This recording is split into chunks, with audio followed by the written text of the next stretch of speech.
इस ब्रह्मांड से जुड़ जाइए और मुस्कुराना शुरू कर दीजिए। ये ब्रह्मांड सब कुछ देता है।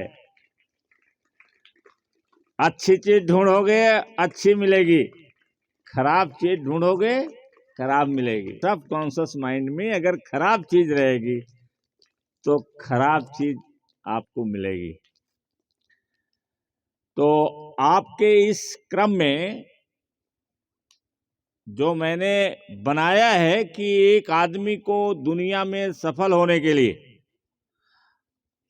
एक्स्ट्राऑर्डिनरी बनने के लिए, असाधारण बनने के लिए जितना चीज मैंने लिखा खुद है, जो आज मैं कम से कम 20 साल 25 साल से पढ़ रहा हूं, और उसका निचोड़ मैंने निकाला कि आखिर कौन कौन सी ऐसी चीज है जो आदमी को उच्च सफलता तक ले जा सकती है।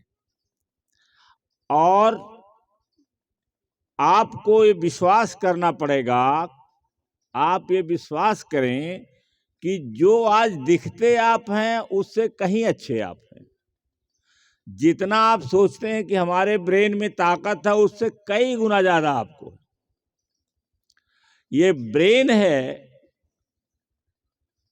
जिस पर जितना आप वर्क करेंगे और जितना ज्यादा इसके स्टेटस को, लेवल को बढ़ाएंगे, उतना ही ज्यादा आपको सफलता मिलेगी। अब चूंकि अधिकांश लोग, जैसे पहले बताया गया है कि क्यों 2% लोग सफल ज्यादा होते हैं, 5 लोगों में एक अमीर होता है, बाकी लोग जो है उस तरह से नहीं होते हैं, एक आदमी केवल अमीर बनता है। तो इसके सब के यही सब आपके उदाहरण है, यही सब उदाहरण है, यही जितना यही है सब उदाहरण यही है। कारण है कि हम विश्वास नहीं करते, हम विश्वास नहीं करते हैं। जो अधिकांश लोग हैं वो विश्वास नहीं करते हैं, और विश्वास नहीं करते हैं तो काम नहीं करते हैं, उस पर वर्क नहीं करते हैं, वो तुरंत लाभ की चीज को देखते हैं। क्योंकि ये तुरंत वाला तो है नहीं, ये तो लंबा जीवन है ना। 10 साल 5 साल के बाद पता चलता है कि ये जो आप कर रहे हो इसका फायदा क्या मिलेगा। और जब आप बड़े होंगे, अगर सीखे नहीं रहेंगे और कोई सफल आपके साथ हो जाएगा, तो आप सोचोगे कि आखिर मैं कैसे पिछड़ गया, मैंने बड़ी गलती कर दी। तो ये लॉन्ग टर्म होता है, लंबा समय के लिए होता है। अरे आईएएस तो आज नहीं बन जाओगे ना, आज ही आईएएस बन जाओगे? अभी आप पीजी में पढ़ने आए हो, आईएएस बन जाओगे? अभी आप एलकेजी में पढ़ रहे हो, अभी आप आईएएस बन जाओगे? ऐसा तो हो नहीं सकता। इसमें टाइम लगेगा। आस्था टाइम लगेगा कि नहीं लगेगा? तो टाइम लगेगा। धीरे धीरे धीरे धीरे धीरे धीरे बढ़ते बढ़ते बढ़ते बढ़ते आप एक वृक्ष के रूप में हो जाएंगे। एक छोटा सा बीज जैसे वृक्ष बन जाता है, वैसे आप हो जाएंगे। तो इसमें आपको बताया था मैंने, कल क्या बताया था? हाँ, आपको बताया था पैशन, ग्रिट, परसिवरेंस। तो इन शब्दों को पहले आप याद कर लीजिए। जैसे जितने भी लोग हैं, हम हैं, मैं खुद लिखता रहता हूं और शब्दों को जगह जगह लिखता रहता हूं कि ये शब्द हैं जो हमारे जीवन को निर्माण करते हैं। आपको नया विश्वास डालना पड़ेगा कि हमारे शब्द ही हमारे भाग्य को निर्मित करते हैं। जैसा शब्द इसमें डालोगे अपने दिमाग में, सब कॉन्शियस माइंड में और चेतन मन में जो शब्द भरोगे वही फलीभूत होने लगेगा। क्योंकि सब कॉन्शियस माइंड ही हमारे दिमाग में है, जो हमारे लिए परिणाम देता है। जो शब्द हम डालेंगे इसमें और करेंगे वही हमको मिलेगा। खराब शब्द डालेंगे खराब मिलेगा, अच्छा शब्द डालेंगे अच्छा मिलेगा, मजबूत शब्द डालेंगे जो आपको ताकतवर बनाता है तो वो आप ताकतवर बनेंगे, कमजोर शब्द डालेंगे कमजोर बनेंगे। ये कहाँ से सब है? आपके सबकॉन्शियस माइंड से है। वैज्ञानिकों ने, मनोवैज्ञानिकों ने इस पर बहुत शोध किया, अभी भी शोध हो रहा है।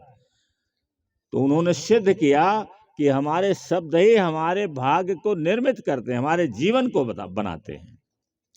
तो देखिए, आज का जो टॉपिक है वो है कि हम रिजिलिएंट कैसे बने, हम टफ माइंडेड कैसे बने। क्योंकि इस दुनिया में जो ऊंचाई पर जाता है उसके अंदर दोनों चीज रहती है। क्या रहता है? रिजिलियंसी रहती है, वो रिजिलियंट रहता है और वो माइंड का बहुत टफ होता है, बहुत कठोर होता है, तब जाकर के ऊंचाई पर पहुंचता है। और इसका काम तो शुरू घर से हो जाना चाहिए। लेकिन हमने बताया है कि चूंकि हमारा जो गांव घर है वहां शिक्षा अभी बहुत दूर है, बहुत दूर है। मतलब आप लोगों की दादी तक शिक्षा नहीं है, शिक्षा आई है आपके माता लोगों में, आपकी माताओं में शिक्षा आई है, लेकिन अभी वो शिक्षा नहीं है जो शिक्षा होनी चाहिए। और कितने की तो माताएं भी नहीं पढ़ी होंगी अभी, तो है ना, ये दिक्कत है ना। तो इसलिए आपको सीखना है और आप सीख करके आगे चल करके लोगों में फैलाना है। और जब सफल हो जाओगे तभी फैला पाओगे, नहीं तो कोई सुनने वाला नहीं है। किसी को बताओगे तो वो कहेगा कि पहले तू अपना देख तब हमारे लिए बात करना। और जब सफल हो जाएंगे आप तब आपकी बात लोग सुनेंगे, तब आप बदलेंगे। बदलना बहुत जरूरी है, हमारा वातावरण बदल जाना चाहिए। तो देखिए, इसमें है कि हम रिजिलिएंट कैसे बने। और रिजिलिएंट की मीनिंग लिख लो, हिंदी में बोल देते हैं। रिजिलिएंट का मतलब होता है कि किसी बुरी परिस्थिति से, खराब परिस्थिति से, किसी भारी नुकसान से कैसे हम रिकवर करें, कैसे उबरें उससे, हम कैसे उबर जाएं, ये रिजिलिएंट होता है। जैसे आपका बहुत नुकसान हो गया, ओला पड़ गया, खेत आपका तबाह हो गया, लेकिन अब घबराए ना, उसकी पूर्ति के लिए अगली बार खेती करें और मेहनत से खेती करें, तो जो घाटा हमारा हुआ है वो फायदे में बदल जाएगा। बदल जाएगा कि नहीं बदल जाएगा? कोई और उपाय ढूंढें कि हम कैसे जो है इससे लाभ ले सकते हैं, उससे सीखें हम कि फिर कभी ओला पड़ेगा तो फिर हम कैसे अपने आप को उबारेंगे उससे। अनेक चीजें हैं कि हम ओला पड़ गया, हमारी किसानी खराब हो गई, तो हम कौन सा और धंधा कर लें कि जहां से हमारी क्षतिपूर्ति हो जाए। तो ये होता है रिजिलिएंट। नोट कर लिया कि कैसे हम किसी बड़े नुकसान से, आपदा विपदा से कैसे हम उबर जाएं, कैसे हम उसे उबर जाएं, रिकवर कर ले जाएं। ये होता है रिजिलियंसी। रिजिलियंट, रिजिलियंस, रिजिलियंसी, इतने शब्द तो इस समय हमने आपको बता दिया। रिजिलियंसी, रिजिलियंस, रिजिलियंट, ये सब शब्द हैं, और भी शब्द होंगे इससे। तो रिजिलियंट हम कैसे बने। और दूसरा चीज है क्या? Tough minded. टफ माइंडेड कैसे बने? क्योंकि दुनिया में जिन्होंने इतिहास बनाया है, बात जो लोग बात कर रहे हैं, उनको अभी सबको निकाल करके और दूर कहीं ले जाकर के खड़ा कर दिया जाएगा। ध्यान से सुनिए, आपका जीवन आप बनाएंगे, दूसरा कोई नहीं बनाएगा। आपका जीवन आप स्वयं बनाएंगे। स्वयं आप जीवन के निर्माण करता है। हमेशा अंग्रेजी में कहा जाता है कि you are the creator of your life, you are the creator of your destiny.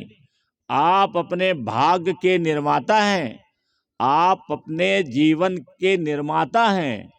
आप करेंगे, कोई दूसरा नहीं करेगा। आप करोगे और जो ऊपरी शक्ति है, जिसको लोग कहते हैं, विभिन्न नाम से जानते हैं, कहते हैं, वो आपकी मदद करेगा, वो सहायता करेगा।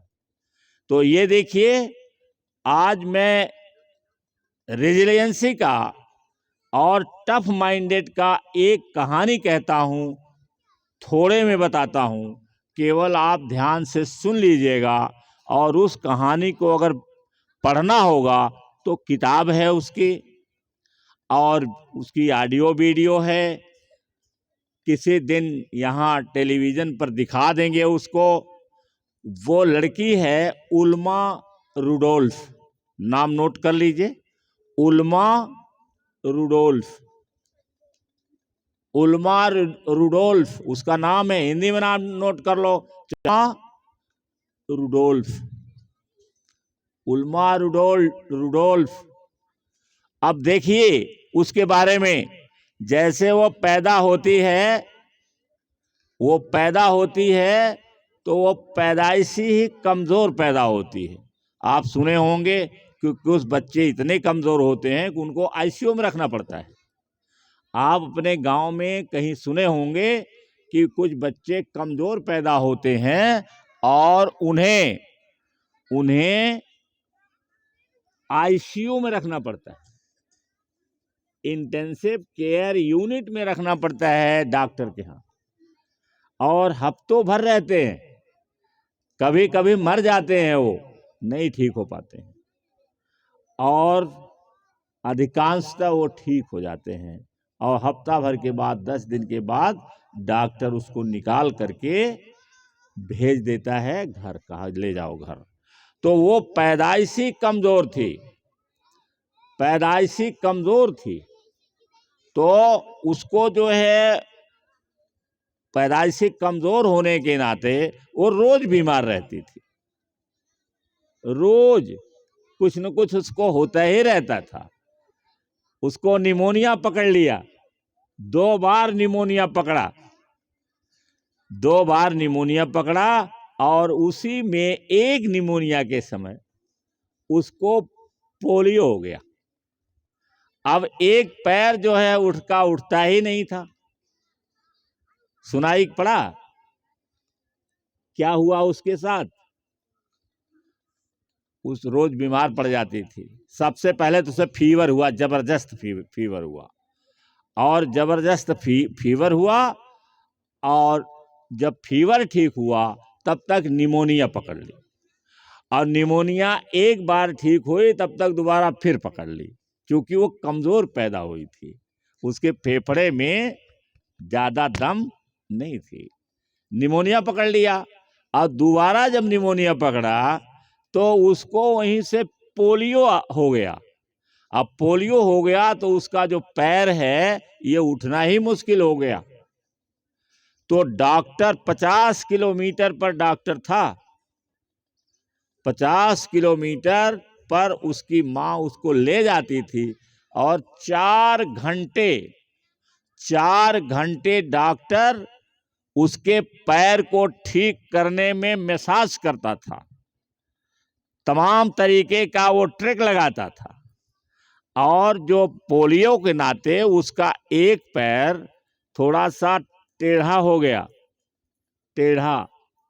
जैसे ऐसे नहीं हो जाता है, ऐसे हो गया उसका एक पैर, टेढ़ा हो गया, ये ऐसे हो गया, ऐसे। तो डॉक्टर क्या किया कि डॉक्टर उसको ठीक करने के लिए दबाता था। भयंकर दर्द होती थी, और उल्मा उसको बर्दाश्त करती थी। क्योंकि वो चाहती थी कि मैं लोगों की तरफ चलना शुरू कर दूं, लोगों की तरह चलूं, जैसे और बच्चे चलते हैं दौड़ते हैं वैसे मैं भी दौड़ूं। लेकिन समस्या हो गई कि पैर उसका डैमेज हो गया। अब जब पैर डैमेज हुआ तो डॉक्टर के पास जाने के लिए, चूंकि आज की बात नहीं, आज तो और भी तमाम इलाज हो गई है, तो वो जो है दबाता था इसको ठीक करने के लिए, सीधा करने के लिए दबाता था। 4 घंटे तक वो चलता रहता था, उसका ट्रीटमेंट 4 घंटे चलता था। 50 किलोमीटर दूर जाना माँ लेकर के जाती थी और फिर वहाँ 4 घंटे उसका मसाज होता था, माँ ने मालिश की डॉक्टर करता था और इसके बाद पैर को सीधा करने के लिए उसे दबाता था, और जिसमें उसको भयंकर दर्द होती थी, लेकिन उस दर्द को बर्दाश्त करती थी क्योंकि उसको एक दिन दौड़ना है बच्चों के साथ। तो जब कुछ राहत हुई तो उसको स्कूल में भर्ती करा दिया गया। जब स्कूल में भर्ती कराया गया, ये सब 5 साल के अंदर की बात है, जब स्कूल में भर्ती कराया गया तो लड़के उसका मजाक उड़ाते थे। आमतौर से होता है, बच्चे मजाक उड़ाते हैं, क्योंकि बच्चे ये नहीं जानते हैं कि मेरा भी ऐसा कभी हो सकता है, कभी एक्सीडेंट हो जाएगा, आप लंगड़े हो जाएंगे, हो जाएगा ना। अच्छा, कभी एक्सीडेंट हो जाएगा तो पैर एकदम बिल्कुल आपका रॉड लग जाएगा उसमें, आप खुद लंगड़ाने लगोगे, तो बच्चे नहीं सोचते हैं ना, तो बच्चे उसका मजाक उड़ाते थे। तो वो अपने घर में अपनी माँ से कहती थी कि माँ, बच्चे मेरा मजाक क्यों उड़ाते हैं, मेरा मजाक क्यों उड़ाते हैं बच्चे। तो उसने बताया कि तू सीधा चलती नहीं है, इसलिए उनको हंसी आती है, मजाक उड़ाते हैं, लेकिन तुम एक दिन ठीक हो जाओगी, तुम भी एक दिन दौड़ोगी। और ये भरोसा दे करके माँ उसको रोज स्कूल भेजती थी, और जब वो आती थी तो माँ से कहती थी कि माँ मैं कब दौड़ने लगूंगी, तो कहती थी जल्दी दौड़ने लगोगे, घबराओ नहीं, तुम जल्दी दौड़ोगे। और फिर इसके बाद धीरे धीरे रिकवर होने लगी और एक पैर से उछल उछल के दौड़ती थी वो। वीडियो देख लेना, हो सकता है वीडियो में हो ये, हमने तो किताब में पढ़ा, आज नहीं 2004 में पढ़े होंगे हम, 2003-4 में मैंने पढ़ा होगा, आज 20 साल हो गया। तो वो जो है उछल उछल के दौड़ती थी, उछल उछल के दौड़ती थी, एक पैर से दौड़ती थी, दूसरा पैर जो है थोड़ा सा लगाती थी और दौड़ती थी वो। और उसने कहा कि मैं एक दिन धावक बनूंगी, नंबर 1 की दौड़ने वाली बनूंगी। और उसकी माँ उसे दौड़ाती थी, ये लग गया था, बेस लग गया था, जो नहीं लोहे का लगता है वो लग गया था। 9 साल की अवस्था में उसने उसको फेंक दिया। जब 9 साल की हो गई तो उसने जो बेस लगा था उसको फेंक दिया और बिना बेस के दौड़ने लगी, बिना बेस के दौड़ने लगी। दौड़ते दौड़ते फिर बास्केटबॉल खेलने लगी, बास्केटबॉल खेलने लगी तो बास्केटबॉल में उसका चुनाव हो गया बास्केटबॉल खेलने के लिए। लेकिन उसका मन क्या था कि मैं रेसर बनूं, उसका मन था कि दुनिया की नंबर 1 की रेसर बनूंगी, मैं रिकॉर्ड तोड़ दूंगी।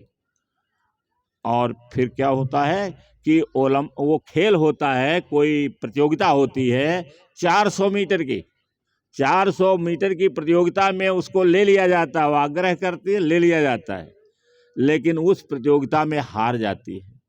हार जाती है तो जा करके घर कमरे में बंद कर लेती है, रोती है और रोती है कि मैं कैसे हार गई, मैं कैसे फेल हो गई, मैं कैसे हार गई। और यही वो अपना रटती रहती है कि मैं कैसे फेल हो गई, मैंने इतनी मेहनत किया, मेरी माँ जो है कितना दुखी होगी और लोग डॉक्टर हमारे कितना दुखी होंगे कि मैं फेल हो गई।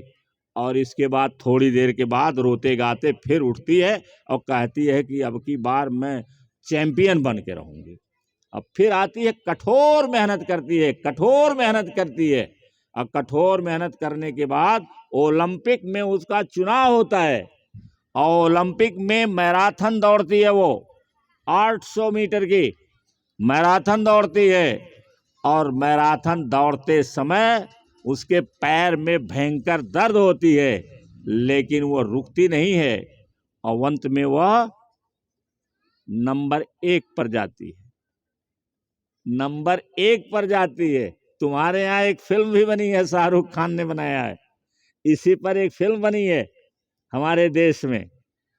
शाहरुख खान साहब ने इसी आधार पर फिल्म बनाया है और ये जो है उसमें जीतती है और 3 गोल्ड मेडल जीतती है, एक नहीं 3 गोल्ड मेडल जीतती है। 3 गोल्ड मेडल वो जीतती है ओलंपिक में। तो बोलो, अगर वो हार मान गई होती या उसकी माँ, अब हमें बदलना क्यों है? आपको लोगों को कहते हैं क्यों बदलना हमें है? हमें इसलिए बदलना है कि हमारे यहाँ ऐसा कोई चीज हो जाए तो हमारे घर में माताएं, गांव वाले, समाज वाले ये कहते हैं कि बाबू एकर तकदीर खराब रहा और एकरे कान का हो गया, अब तो पोलियो लोग जान गए, कहेंगे कि पता नहीं क्या हो गया, भगवान एकर के गोड़वे ले लेने। अरे भगवान क्यों गोड़ लेगा? भगवान क्यों पैर किसी का लेगा? भगवान किसी को चाहता है कि वो कमजोर रहे? नहीं चाहता है। ये चांस की बात होती है। रोग यहाँ होते हैं, रोग पकड़ लेते हैं और रोग पकड़ लेते हैं तो फिर जिसको पकड़ लेगा, इम्यूनिटी कम रहेगी, वो उससे प्रभावित हो जाएगा और जिसके पास इम्यूनिटी रहेगी वो नहीं प्रभावित होगा।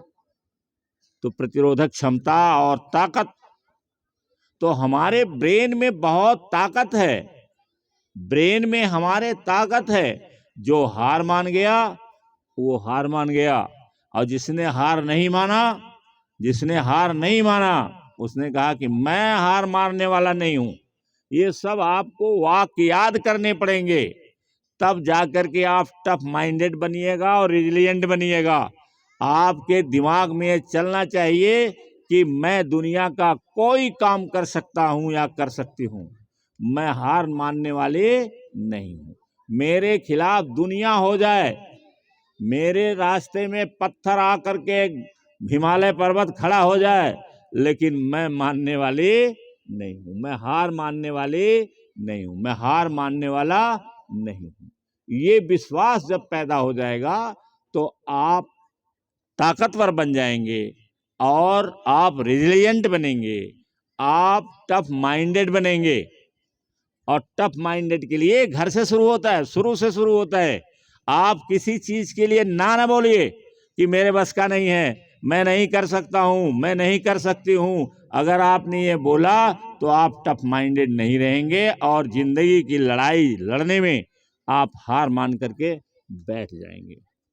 अगर जिंदगी की जंग जीतना है तो आपको बहुत मजबूत इरादे का आदमी होना चाहिए कि मैं हार मानने वाला नहीं हूं, चाहे तुम कितना धमकाओ, लेकिन मैं हार मानने वाला नहीं हूं। Thank you very much.